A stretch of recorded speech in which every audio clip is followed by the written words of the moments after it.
Selamat siang Pak Saul dan teman-teman semua. Saya Kia Salam Bazar Prasetya, absen nomor 10 dari kelas Usaha dan Wisata kelas 11 akan mewawancarai mama saya mengenai pengalaman beliau hidup di masa Orde Baru. Jadi selamat menyaksikan. Jadi sebelum kita mulai wawancara, aku mulai dulu ke mama. Kira-kira mama dulu lahir tanggal berapa ya? 24 September 1976. Untuk dulu waktu kecil mama tinggalnya di mana? Lahir di Jakarta, terus usia 10 tahun pindah ke Riau, kemudian usia 12 tahun, 14 tahun SMP kelas 2 sudah kos di Jogja. Baik, jadi untuk kita langsung masuk ke pertanyaan pertama, bagaimana perasaan mama dulu saat ikut pemilu di masa Orde Baru? Rasanya senang ya, karena dengan pemilu kita memiliki kesempatan untuk memberikan pendapat dan mendukung pemerintahan negara kita dengan cara yang terbuka, memberikan pendapat dengan pilihan kita, sehingga hak-hak kita dalam berdemokrasi itu bisa disalurkan. Lalu pertanyaan kedua, apa yang paling mama ingat dari program KB, Impres Desa, dan TVRI? Program itu sangat baik dan saat itu adalah salah satu wadah atau media untuk menyalurkan program pemerintah sampai kepada rakyat dengan cara yang adil dan merata dan menyeluruh di seluruh Indonesia. Lalu pertanyaan ketiga, apa yang ada di pikiran mama tentang ABRI di masa itu saat Orde Baru? ABRI adalah satu alat negara yang sangat mendukung kestabilan dan keamanan negara. Mereka cukup disiplin, terarah dengan baik, dan dikomandokan dengan cara yang cukup berwibawa, sehingga keberadaan mereka juga sangat mendukung kestabilan negara dan keamanan negara. Lalu pertanyaan keempat, bagaimana kondisi harga kebutuhan pokok seperti beras, minyak, dan makanan mentah lainnya pada zaman Orde Baru? Pada zaman itu rasanya mungkin kalau perbandingan dengan sekarang, zaman itu tentu murah, tetapi nilai uang saat itu juga besar. Artinya gini, uang 10.000 tuh dulu udah bisa beli beras, bisa beli lauk atau dengan telur. Tapi kalau zaman sekarang 10.000 tuh seperti gak ada artinya. Tetapi zaman sekarang mudah untuk mendapatkan uang 10.000. Sementara untuk zaman dulu, zaman Orde Baru, mendapatkan uang 10.000 tuh sulit sekali. Bahkan untuk orang yang punya pendapatan 100.000 atau 500.000 itu udah sangat baik sekali. Contohnya begitu perbandingannya. Lalu pertanyaan kelima, apa perbedaan sekolah zaman Orde Baru dengan sekarang? Kalau sekarang sekolah zaman dulu, zaman Orde Baru itu sangat terbatas dengan kurikulum yang disampaikan oleh sekolah. Artinya kurikulum itu sudah paten atau anak-anak juga cukup belajar hanya dari materi yang disampaikan di sekolah formal. Tetapi kalau sekarang itu banyak sekali pengetahuan, bahkan informal, bahkan setiap anak harus mencari rekomendasi atau sarana pendukung untuk bisa mendukung materi dari sekolah.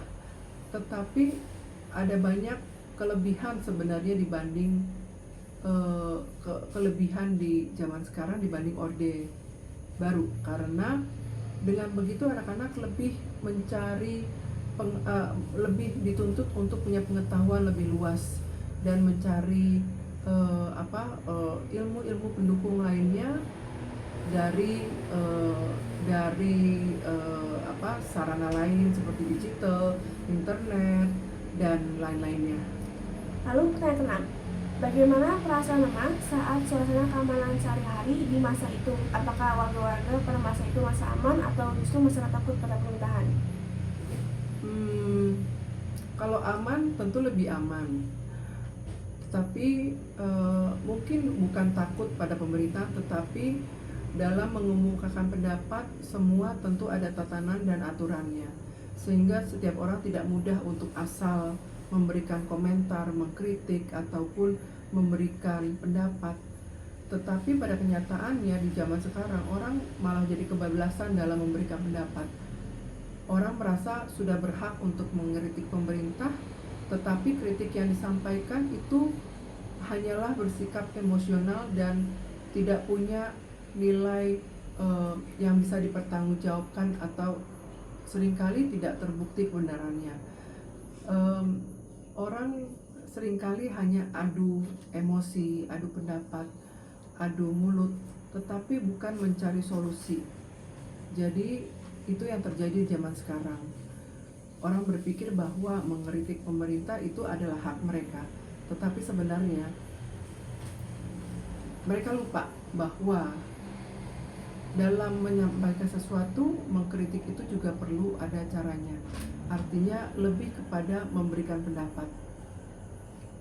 Lalu pertanyaan selanjutnya, pertanyaan ke-7.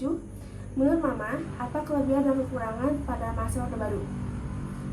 Kalau Orde Baru tuh tatanan pemerintahan lebih teratur, semuanya berjalan dengan baik, terkomando, terpimpin, dan seringkali boleh dikatakan seperti pemerintahan yang berwibawa, pemerintahan yang memang terarah, terprogram dengan baik, dan masyarakat juga lebih memiliki mengikuti satu arahan dari pemerintah dan kestabilan ekonomi yang dirasakan cukup baik. Tetapi kalau sekarang semuanya lebih dinamis, berfluktuasi, tetapi membuat orang juga lebih mudah untuk menyampaikan pendapatnya. Ada wadah-wadah tertentu yang membuat orang mudah untuk berkomunikasi, berpendapat, tetapi seringkali itu membuat mereka jadi tidak menghargai tatanan pemerintahan atau pemerintah itu sendiri, dan mereka dan cenderung orang-orang sekarang merasa lebih mampu, lebih benar, lebih baik, sehingga apa yang mereka sampaikan lebih kepada untuk menjatuhkan orang lain. Lalu untuk pertanyaan 8, apa peristiwa atau momen yang paling Mama tidak bisa lupakan di masa Orde Baru? Saat itu adalah satu tragedi di mana bangsa Indonesia tercoreng image-nya dengan bentuk pemberontakan dari rakyatnya sendiri, dan bagaimana yang menjadi saat itu yang menjadi korban adalah saudara-saudara dari minoritas dan suku Tionghoa, dan itu menjadi adalah satu peristiwa yang sangat memalukan atas yang mengatasnamakan Indonesia dan mencoreng satu image Indonesia, dan itu adalah satu peristiwa yang tidak mudah dilupakan. Lalu pertanyaan ke-9, menurut Mama, apakah mencari pekerjaan di masa Orde Baru terasa lebih mudah dibanding masa sekarang? Sebenarnya lebih mudah sekarang ya, karena Orde Baru itu semuanya tidak banyak peluang pekerjaan yang terbuka atau tidak banyak pekerjaan-pekerjaan kreativitas. Jadi lebih kepada pekerjaan formal. Kalau sekarang tuh orang bisa bikin konten, itu juga punya pendapatan. Orang pintar masak, kemudian masakannya dijadiin konten atau dipublikasi, itu bisa jadi memiliki pendapatan. Orang di bidang digital atau di bidang IT menjadi freelancer, itu juga jadi pendapatan. Jadi rasanya sekarang lebih banyak peluang bekerja, peluang usaha, dan berwawasan juga lebih luas. Lalu pertanyaan yang terakhir, apa pesan Mama untuk generasi muda sekarang setelah merasakan hidup di dua zaman yang berbeda? Bangkit lebih baik, hiduplah menjadi orang yang merdeka tetapi bermoral, memiliki karakter yang baik, memiliki budi pekerti, sopan santun. Sekalipun anak-anak muda zaman sekarang ilmunya jauh lebih bervariasi lebih maju, lebih pintar, lebih cerdas, sehingga Indonesia akan memiliki generasi yang lebih baik.